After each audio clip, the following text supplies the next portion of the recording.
moms and dads! Nakaayos tayo ngayon kasi nanggaling tayo sa isang Zoom meeting. Pero, nakapambahay na tayo. Hindi pa lang... medyo i-feel naman muna natin ang ating makeup. Okay, so gusto namin i-share kung paano gamitin ang bulb syringe or nasal aspirator dahil yun nga, may mga confused pa rin kung paano siya gamitin. So, let's watch this.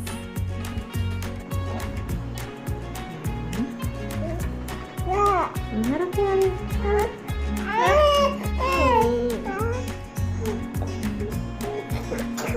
Ayun! Punas mo. Okay na. One more.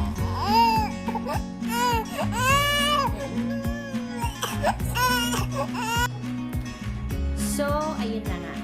Ganun lang po kasimple, moms and dads, diba? I-squeeze nyo lang siya. Pindutin nyo lang doon sa ayan. Nasa background ang ating magama. So, pipindutin nyo lang yung bulb syringe. Asan na ba siya? Dito siya pala.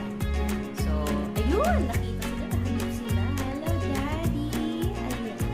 Si baby. Bagong ligo kasi ang daddy. Kaya tayo-tayo pang buhok. So, ito na nga. Ito na, moms and dads.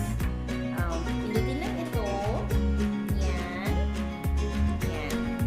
Then, ipapasok sa ilong ni baby. Then, release ito.